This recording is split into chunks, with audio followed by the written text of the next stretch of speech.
एक लड़की जिसकी उम्र अभी 11 साल है और 11 साल की उम्र में वह अपने माता पिता के साथ ट्रेन से कहीं जा रही है, लेकिन जैसे ही स्टेशन आता है, जिस स्टेशन पर उसके माता पिता को उतरना होता है, तो वहाँ पर उसके माता पिता तो उतर जाते हैं, लेकिन वो लड़की 11 साल की उस ट्रेन से नहीं उतर पाती है क्योंकि वहाँ पर बहुत ही ज़्यादा भीड़ थी और भीड़ के कारण वह लड़की उस ट्रेन के अंदर ही रह जाती है। अब ट्रेन चलने लगती है और उसके माता पिता उसे ढूंढते रह जाते हैं वहाँ पर इधर उधर। उसके बाद वह लड़की उस ट्रेन में बैठी हुई सीधा पाकिस्तान पहुँच जाती है और पाकिस्तान के एक स्टेशन पर उतर जाती है। वहां उतरने के बाद वह चारों तरफ देखती है तो यहां पर लोग अलग ही तरह के थे और इतने सारे लोग देखकर वो थोड़ी सी डर जाती है। उसके बाद वहां पर रेलवे स्टेशन पर जो पुलिस के जवान थे वो देखते हैं कि एक लड़की छोटी सी है और वो ऐसे ही गुमसुम सी खड़ी हुई है, तो उसके पास जाते हैं और उससे बातें करने लगते हैं, लेकिन वो लड़की ना तो उनकी कुछ बातें सुन पाती है और ना ही कुछ बोल पाती है। अब वह उसे बार बार पूछने का प्रयास कर रहे थे, लेकिन लड़की अभी गुमसुम सी ऐसे ही खड़ी हुई थी क्योंकि वह लड़की ना तो बोल सकती है और ना सुन सकती है। वह ऐसे ही उन सभी को देखे जा रही थी और कुछ भी उसे समझ में नहीं आ रहा था कि वो कहां पर है और करे तो क्या करे। अब इतनी देर में जब वो पुलिस वाले उससे कुछ पूछ रहे थे तो वहां से एक महिला गुजरती है जो कि सोशल वर्क किया करती थी और उसने कई बार ऐसे बच्चों को देखा है जो ना बोल सकते हैं ना सुन सकते हैं और ऐसे ही गुमसुम से रहा करते हैं। उस महिला की नज़र जैसे ही उस बच्ची पर पड़ती है तो वो देखते ही समझ जाती है कि इसका बचपन से ही प्रॉब्लम है, ये ना तो बोल सकती है और ना ही सुन सकती है और इसी वजह से गुमसुम सी खड़ी हुई है। क्योंकि उस लड़की का देखने का तरीका और उसके हाव भाव से वो महिला समझ गई थी। उसके बाद वह महिला उसके पास आती है और आने के बाद उन पुलिस वालों को बताती है कि मेरे ख्याल से ये लड़की ना तो बोल सकती है और ना ही सुन सकती है, तभी ये आप लोगों के सवाल के जवाब नहीं दे रही है। तो उसके बाद स्टेशन पर कई बार अनाउंसमेंट की जाती है कि अगर किसी का बच्चा खो गया हो तो वो यहाँ से आकर ले जाए, ये बच्ची यहाँ पर बैठी हुई है। इधर वह महिला भी वहाँ पर उसी के साथ बैठ जाती है और उससे इशारे की लैंग्वेज में बात करने लगती है। एक साइन लैंग्वेज होती है जिसमें गूंगे बहरे लोग आपस में बात कर सकते हैं, लेकिन वो बच्ची उस लैंग्वेज को भी नहीं समझ पाती है।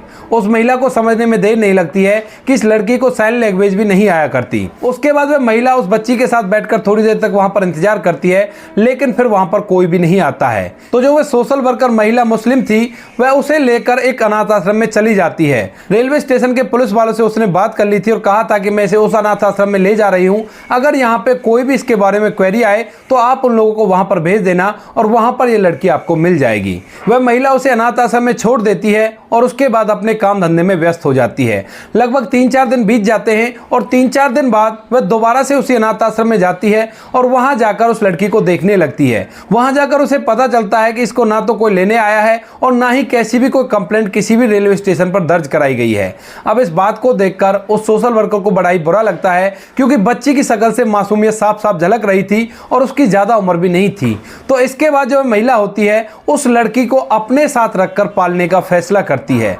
वहां पर वो उस लड़की को गोद ले लेती है और गोद लेने के बाद उसे अपने घर ले जाती है और घर में अपने साथ रखकर पालने लगती है। वहां पर वह महिला उसका अच्छे से ख्याल रखा करती, अच्छे से खाने पीने के लिए उसे दिया करती और अच्छे अच्छे कपड़े पहनाया करती, लेकिन वह लड़की गुमसुम सी बैठी रहा करती और बार बार रोने लगा करती। उसकी आंखों से आंसू टपकने लगते हैं, लेकिन वो कुछ भी बयान नहीं कर पाती है। इसके बाद वह महिला जब एक बार उसको देखती है रोते हुए तो वह सोचने लगती है कि क्यों ना मैं इसे साइन लैंग्वेज सिखा दूं और उसके बाद ये मुझे बता देगी कि ये कहां से आई है और कहां इसका घर है और मैं इसको इसके घर छोड़ दूंगी। इस बात को सोचकर वह महिला उसे साइन लैंग्वेज सिखाने लगती है। लगभग 2-3 साल बीत जाते हैं और 2-3 साल के अंतराल में वह लड़की साइन लैंग्वेज इतना सीख जाती है कि वह उस महिला को बता देती है कि वह कौन है और कहां से आई है। साइन लैंग्वेज सीखने के बाद वह उस महिला को बताती है कि मैं एक हिंदू परिवार से हूं और मैं इंडिया की रहने वाली हूं। गलती से मैं अपने माता पिता से अलग हो गई तो उसके बाद मैं ट्रेन में बैठकर सीधा यहाँ पर आ गई और मुझे नहीं पता कि ये कौन सी जगह है और कहाँ पर मैं फिलहाल हूँ। उसके बाद वह महिला उसे साइन लैंग्वेज में बताती है कि तुम फिलहाल पाकिस्तान में हो और यहाँ पर एक मुस्लिम परिवार के अंदर हो। अब वह लड़की साइन लैंग्वेज में उस महिला से कहती है कि आप मुझे मेरे घर पर भेज दीजिए, मेरे माता पिता परेशान हो रहे होंगे। इसके बाद वह महिला उसके माता पिता का नाम पूछती है और उनके गाँव का नाम पूछती है। अब गाँव का नाम और माता पिता का नाम तो वह बता देती है, लेकिन जिले का नाम उसे नहीं पता था क्योंकि उसकी काफी छोटी उम्र थी और 11 साल की उम्र में उसे जिला स्टेज के बारे में नहीं पता था। के बाद वह महिला उस लड़की को लेकर पाकिस्तान सरकार के पास जाती है और उन लोगों से इस बात की गुहार लगाती है कि यह लड़की इंडियन है और यह ट्रेन में गलती से आ गई है और यह दोबारा से अपने घर जाना चाहती है। लेकिन पाकिस्तान सरकार इस बात पर जरा भी गौर नहीं देती है और वह उस महिला से कह देते हैं कि ठीक है हम इसे भिजवा देंगे, लेकिन तब तक आप इसे अपने ही पास रखो। उसके बाद वह महिला उसे लेकर वापस आ जाती है और अपने ही घर में रखने लगती है। उस लड़की को आश्वासन दिलाती है कि तुम्हें जल्द से जल्द तुम्हारे घर भेज दिया जाएगा, तब तक तुम यहीं पर रहोगी। इसके बाद वह महिला उसका अच्छी तरह से ख्याल रखती है, अच्छी तरह से देखभाल रखा करती है। लेकिन धीरे धीरे करके 2-3 साल बीत जाते हैं और 2-3 साल के अंतराल में वह महिला कई बार पाकिस्तान सरकार के पास जाती है और गुहार लगाती है कि इस लड़की को इसके घर भेज दिया जाए, लेकिन वो लोग इसकी बात को बिल्कुल भी तवज्जो नहीं देते हैं और ऐसे ही अपना काम करते रहते हैं। इधर इस लड़की के जो माता पिता होते हैं वह इंडिया में इस लड़की की गुमशुदगी की रिपोर्ट हर रेलवे स्टेशन पर लिखवाते हैं और अपने पुलिस स्टेशन में भी लिखवाते हैं। चारों तरफ इसके मिसिंग के पोस्टर लग गए थे, लेकिन ये लड़की इंडिया में कहीं भी नहीं थी। और ये बात है 2003 की, और 2003 में सोशल मीडिया इतना ज्यादा एक्टिवेट नहीं था जितना आज के समय में है। उसके माता पिता उसे चारों तरफ वहीं पे ढूंढने लगते हैं, लेकिन वो लड़की उन्हें कहीं भी नहीं मिलती है और थक हार कर वो भी अपने घर पर बैठ जाते हैं और सोचने लगते हैं कि अब हमारी बेटी कभी भी वापस नहीं लौटेगी। उसके बाद धीरे धीरे ऐसी कुछ समय और बीत जाता है और उस लड़की को यहां से जाए हुए लगभग 8 साल हो गए थे, यानी कि अब वो लड़की 19 साल की हो गई थी। और जैसे वो 19 साल की होती है तो उसी दौरान सलमान खान की एक मूवी आती है जिसका नाम था बजरंगी भाईजान। और बजरंगी भाईजान में भी कुछ ऐसा ही कंसेप्ट था जिसमें सलमान खान एक पाकिस्तान की लड़की को लेकर यहां से जाते हैं और वहां पर छोड़कर आते हैं। अब इस मूवी को देखने के बाद उस लड़की का केस जो दबा पड़ा था काफी दिनों से, वो उखिल हो जाता है और न्यूज पर यह बात छाने लगती है कि एक ऐसी लड़की हमारे पाकिस्तान में भी है। उसके बाद पाकिस्तान सरकार के कानों तक यह बात जाती है और वो लोग अब इस लड़की को उसके मुल्क भिजवाने के लिए तैयार हो जाते हैं। वहां से वे इंडियन गवर्नमेंट से कांटेक्ट करते हैं और कांटेक्ट करने के बाद उस लड़की के बारे में उनको बताया जाता है और बताने के बाद जो इंडिया गवर्नमेंट होती है वो इस पर सख्त से सख्त एक्शन लेती है और एक्शन लेने के बाद इस बात को संज्ञान में लाया जाता है और उस लड़की के माता पिता को इंडिया में से ढूंढा जाता है। सरकार को पता चलता है कि इसका कौन सा गांव है और कहां से लड़की रहने वाली है, क्योंकि उन्होंने उस टाइम पर जगह जगह पर कंप्लेंट दर्ज करवाई थी, तो उन्हीं कंप्लेंट के अंदर उनके घर का एड्रेस था।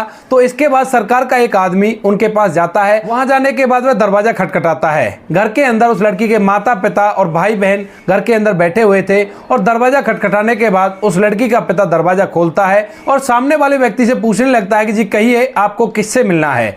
तो उसके बाद जो सामने वाला व्यक्ति होता है वो उस लड़की के पिता से उसका नाम पूछता है और नाम बताने के बाद वह उसको बता देता है कि तुम्हारी बेटी मिल गई है, वो ट्रेन में तुमसे अलग होकर पाकिस्तान चली गई थी। अब यह बात जैसी पूरे परिवार को पता चलती है तो सभी लोग एकदम से फूट फूट कर रोने लगते हैं और उस व्यक्ति से कहते हैं कि चलो हमें हमारी बेटी के पास ले चलो।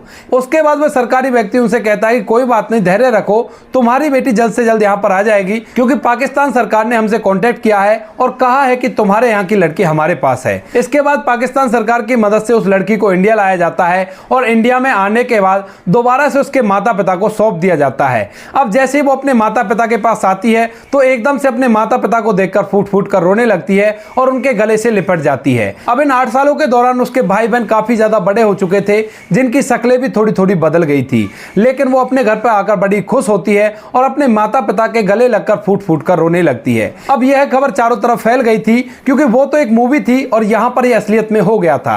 अब सभी लोग उससे बातें करना चाहते हैं और बातें करने के लिए वो एक साइन लैंग्वेज के एक्सपर्ट को अपने साथ लाया करते हैं और उससे उसकी पूरी कहानी पूछा करते हैं। मीडिया का झुंड सुबह सुबह उसके घर को घेर लेता है और दिन भर उस लड़की के इंटरव्यू लिए जाते हैं।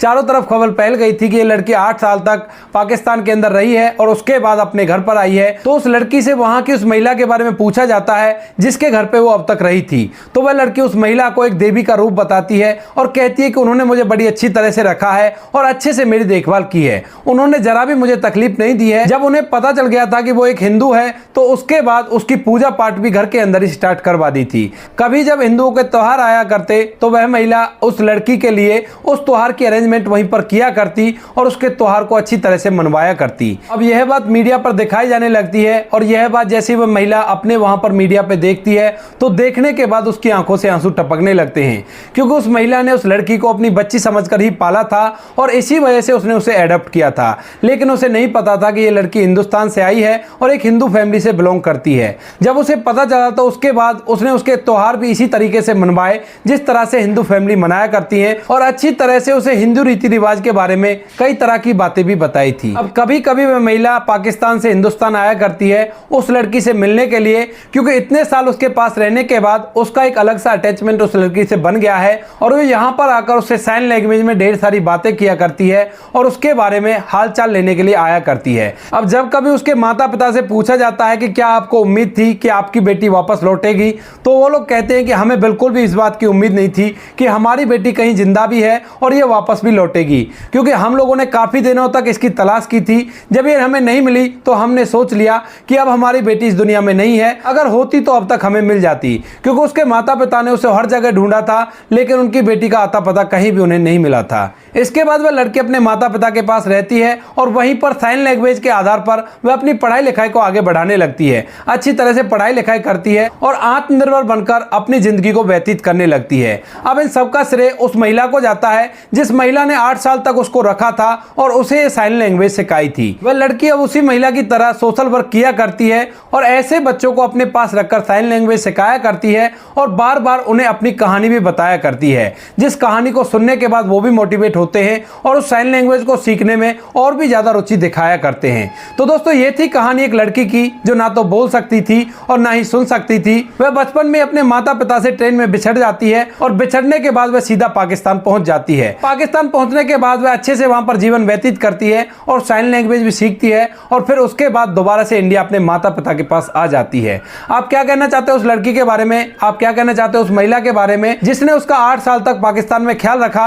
आपकी जो भी राय कमेंट सेक्शन में लिख सकते हो, लोगों के साथ शेयर कर सकते हो। वीडियो अगर अच्छा लगा तो वीडियो को लाइक और चैनल को सब्सक्राइब जरूर करें ताकि हमें थोड़ा बहुत हौसला मिले आप लोगों के लिए ऐसे अच्छे वीडियो बनाने के लिए। इन कहानियों को सुनाने का उद्देश्य किसी को परेशान करना बिल्कुल भी नहीं है। यह कहानी आपको इसलिए सुनाई जाती है ताकि आप लोग इन कहानियों में से कुछ ना कुछ सीख सको और अपने जीवन में उस चीज को अप्लाई कर सको। मिलते हैं किसी नेक्स्ट वीडियो में नए टॉपिक के साथ, तब तक के लिए जय हिंद, जय भारत, जय हिंदुस्तान।